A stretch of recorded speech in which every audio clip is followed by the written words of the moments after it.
inshuti zacu nyuma yo kureba kuri nyirabayazana w'icyo Amerika ishaka muri Irani, tukabona ko Amerika yashakaga muri Irani cyangwa se ikigambiriye no gukuraho ubutegetsi bw'abanya-Irani neza ikabusenya burundu igashyiraho ubutegetsi iyo yishakiye.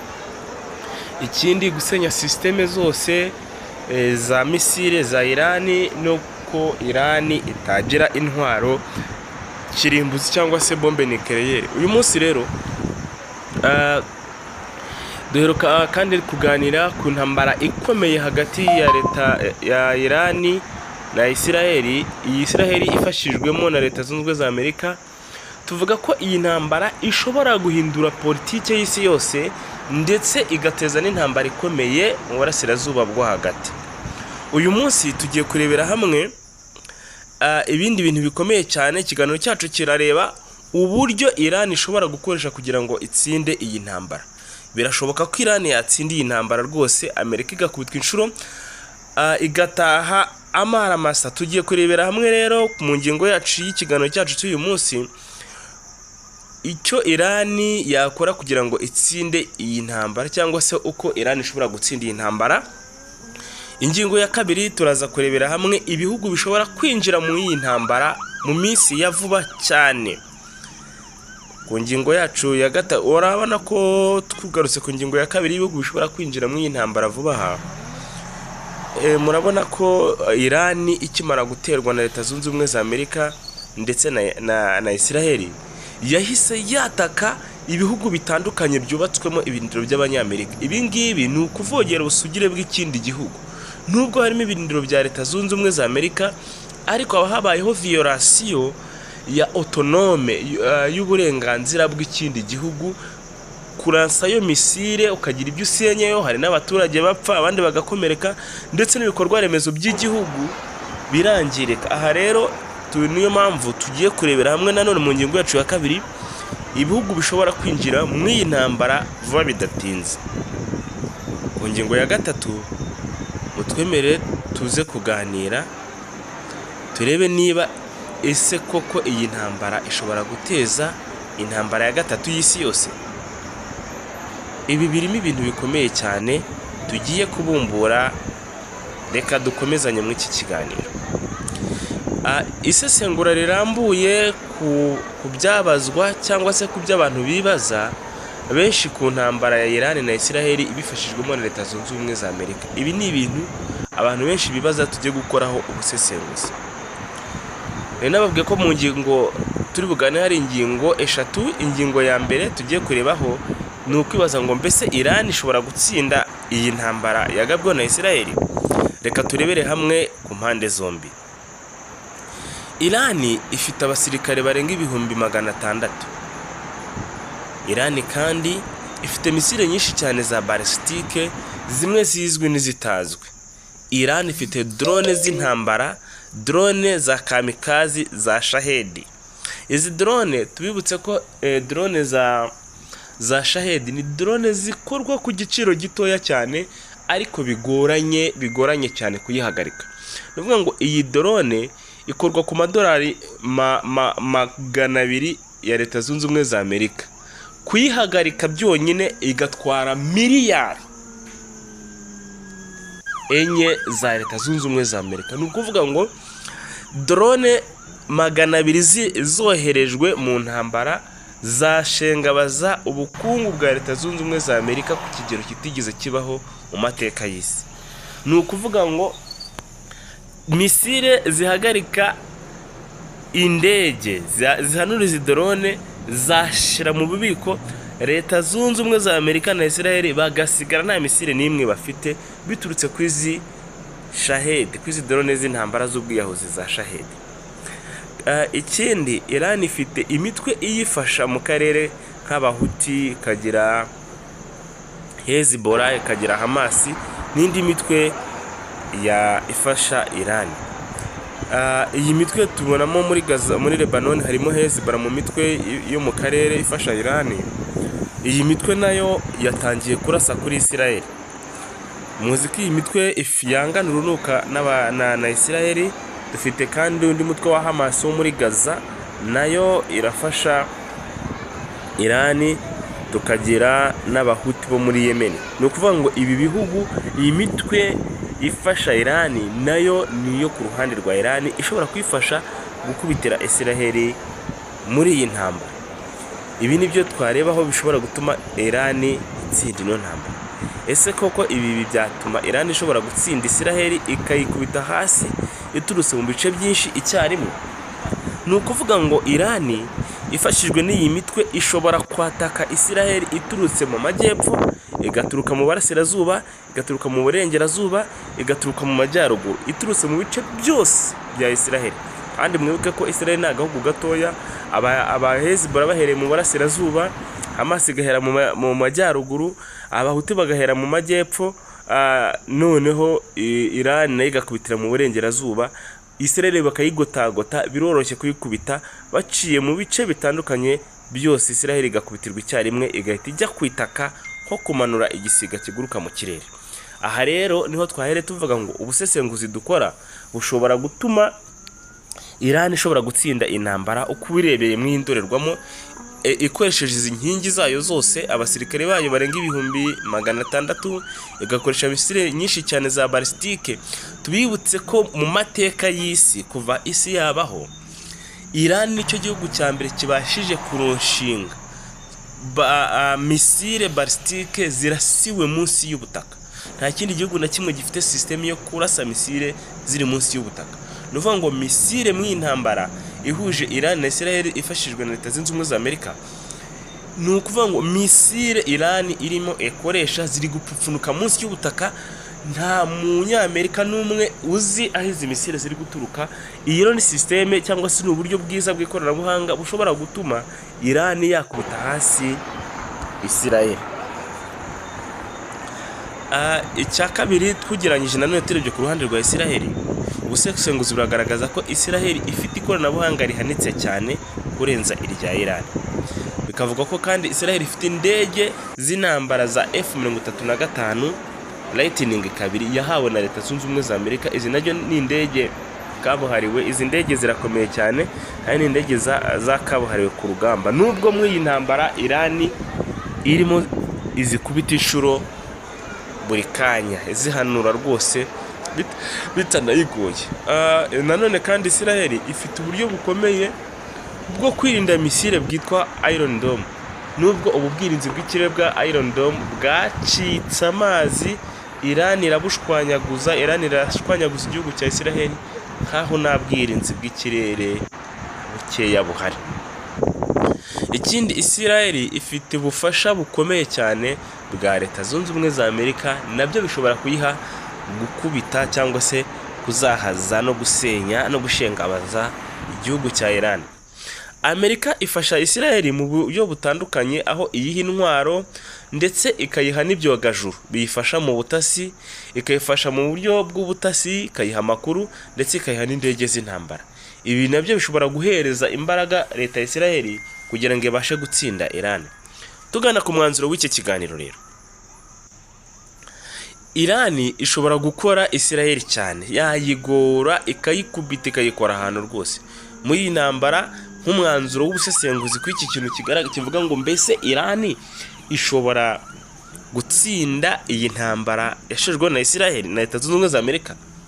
Nk'umwanzuro ku iyo ngingo ya mbere, nuko Iran ishobora kugora Israel ku rwego ruhanitse ruri hejuru cyane, ariko kandi gutsinda Israel byaba bigoranye cyane, kubera ko Israel ifite ubufasha bukomeye bwa Leta Zunze Ubumwe za Amerika n'ikoranabuhanga rikomeye kurenza irya Iran ndetse n'ubutasi bwo ku rundi rwego. Mu makuru yacu ku ngingo ya kabiri, twavuga ko turagaruka ku bihugu bishobora kwinjira muri iyi ntambara vuba bidatinze. Iyi ntambara ishobora kwaguka igahinduka intambara nini cyane mu burasirazuba bwo hagati, ikaba intambara nini cyane. Ubona ko Iran uburyo irwanamo irasa nk'iri gutumira ibindi bihugu kugira ngo byinjire mu ntambara. Irabikora igamije guhombya Leta Zunze Ubumwe za Amerika, ariko imeze nk'iri gutumira ibindi bihugu kuza kujoininga intambara. Nizeye ko ibi bihugu iri kurasaho hari abaturage babyo bari gupfa. Bivuga ko Iran ishobora kuraswaho n'ibi bihugu bikayiviraho indimwe igahita isenyuka bidatinze. Iyi ngingo ya kabiri rero niyo kuvuga ngo ni ibihe bihugu bishobora kwinjira mu ntambara vuba bidatinze, kuko tubona ko iyi ntambara ishobora kwaguka igahinduka intambara nini cyane yo mu burasirazuba bwo hagati. Bishobora rero, ngiye kurebera hamwe ibishobora gushyigikira Israel muri iyi ntambara. Leta Zunze Ubumwe za Amerika iri ku ikubitiro n'ubundi nayo yiri inyuma Ubwongereza n'Ubufaransa. Ibihugu bishobora kwinjira muri iyi ntambara mu gihe gito cyane bishobora kwisanga byinjiye muri iyi ntambara. Leta Zunze Ubumwe za Amerika irimo Ubwongereza ndetse n'Ubufaransa mu minsi mike bishobora kwisanga nabyo byinjiye muri iyi ntambara. Tukareba nanone ibihugu bishobora gufasha Irani, dusanga Uburusiya buri tayari kuba bwafasha Irani, ndetse n'Ubushinwa nabwo buri tayari gufasha Irani, tutibagiwe n'igihugu cya Korea y'Amajyaruguru nacyo kitavuga ariko isaha n'isaha gishobora gufasha leta ya Irani mu kurwana iyi ntambara. Nubwo bimeze bityo kandi bishobora no kutajya ku rugamba mu buryo butaziguye, ariko bishobora gutanga ubufasha mu bya gisirikare ku buryo bugaragara. Ibi bihugu byose tumaze kuvuga, haba United States, haba United Kingdom, Ubwongereza ndetse na France, bishobora n'Uburusiya, Ubushinwa na Korea y'Amajyaruguru, ibihugu tuvuga bigiye kwinjira mu intambara bishobora kutajya ku rugamba mu buryo bweruye cyangwa se mu buryo butaziguye, ariko kandi ibi bihugu bishobora gutanga ubufasha mu buryo butandukanye. Ubwo bufasha burimo intwaro, birimo amakuru y'ubutasi ya gisirikare ndetse n'inkunga mu by'ubukungu bishobora gufasha Irani cyangwa se Israel mu gukomeza kurwana iyi ntambara idacitse intege. Ku ngingo ya gatatu twibazaga niba iyi ntambara ishobora guteza intambara ya gatatu y'isi yose. Nkawe uko ubibona mu mboni zawe, ese urabona iyi ntambara ishobora guteza intambara ya gatatu y'isi yose? Yes, birashoboka, ariko si ibintu byoroshye ko iyi ntambara iri mu burasirazuba bwo hagati, aho Irani yatewe na Israel ifashijwe na Leta Zunze Ubumwe za Amerika bikataka igihugu cya Irani bigamije kugisenya muri za nkingi eshatu twabonye, gusenya systeme za misile balistike. Bavuga ko badashaka ko igihugu cya Irani gitunga misile balistike zishobora kwambukiranya imigabane. Bavuga ko kandi nanone badashaka ko Irani ntibashaka ko Irani itunga bombe nucleaire, intwaro kirimbuzi. Mu Kirundi bakunda kuvuga ngo ni ibikoresho ruhonyanganda. Ntibashaka ko Irani itunga intwaro kirimbuzi cyangwa se igera ku iryo koranabuhanga. Ikindi, barashaka gukuraho neza bagatsisura ubutegetsi bw'abayatora, bagashyiraho ubutegetsi bo biyoborera. Irani bagatangira kuyisahura umutungo kamere wayo n'ubukungu bwayo. Twibazaga ngo ese niba koko iyi ntambara ya Irani na Leta Zunze Ubumwe za Amerika bafatanyije na Israel ishobora guteza intambara ya gatatu y'isi. Ibi birashoboka, ibi byashoboka nkuko twabivugaga, ariko ndababwiza ukuri si ibintu byakoroha, kuko intambara ya gatatu y'isi ishobora kuba mu gihe Amerika yaba iri kurwana na Irani ku buryo bweruye. Ariko hano Amerika igaragara ko yaje kubakinga, iza gusapotinga Israel. Mu yandi magambo, ntabwo ari Amerika yateye, ahubwo Amerika iri gukoresha Israel mu gusenya Irani. Ariko intambara ya gatatu yashobokaga cyangwa se yashoboka ari Amerika irimo irwana na Irani. Icyo ni icya kabiri. Nanone iyi ntambara ya gatatu yashoboka igihe Uburusiya buje gufasha Irani ku buryo butaziguye, ikaza ikinjira mu rugamba, ikazana intwaro, ikazana igisirikare, ibikoresho byose by'Uburusiya bikaza kuba bien installé muri Irani bugamije kuyifasha. Aha naho hashobora guteza ivuka ry'intambara ya gatatu y'isi yose. Ikindi nanone intambara ya gatatu y'isi yose yashoboka gutangira mu burasirazuba bwo hagati igihe OTAN cyangwa se NATO irimo ifasha Israel. Ngo OTAN yururutse gufasha Israel, byatera BRICS yose nayo kujya ku ruhande, ikaba ariye na Irani, none izi mpande zigatangira gukocorana. Aha rero niho yenda tuvuga ngo bigenze gutya niho intambara ya gatatu y'isi yashoboka. Ibyo tumaze kuvuga rero byatuma intambara yose iri kuba ikwira mu bihugu bitandukanye byo ku isi, igakwira ku isi hose, ikitwa intambara ya gatatu y'isi yose. Ariko kandi ibihugu byinshi biragerageza kwirinda iyi ntambara ko yaba nini, kubera ko intwaro za nucleaire birinda ko hahita hakurwa intambara cyangwa se haba intambara y'intwaro kirimbuzi, bituma ibihugu byinshi byigengesera bigerageza kwirinda ko iyi ntambara yakwaguka. Icyambere gituma ibihugu byinshi bigerageza kwirinda ko intambara yaguka ikaba nini ni imikoreshereze y'intwaro kirimbuzi. Avuga ati ibi bihugu bishobora gukoresha intwaro kirimbuzi muri iyi ntambara bigateza ikibazo gikomeye isi yose. Ikindi ni ingaruka z'ihungabana ry'ubukungu ku isi hose, kuko ubukungu buhungabanye namwe muri mu ntambara bibageraho, ibihugu byose birajegajega, ugasanga isi yose yagiye mu mwijima. Ibihugu byinshi rero biba bishaka kuyobora mu buryo bw'ubukungu, byirinda cyane ko iyi ntambara yaba intambara nini yagutse ku buryo yafata ibihugu bitandukanye byo ku isi. Katurebe ingaruka z'iyi ntambara ibihugu byo muri Afurika. Ese iyi ntambara ishobora guteza ingaruka no mu bihugu byo muri Afurika iri ku mugabane wa Aziya cyangwa se mu gice cy'uburasirazuba bwo hagati bw'isi. Tukibaza ngo iyi ntambara irateza ingaruka ku bukungu bwo muri Afurika. Katurebe ingaruka rero z'iyi ntambara ya Irani Israel ndetse ifashijwe na Leta Zunze Ubumwe za Amerika ku bihugu bya Afurika.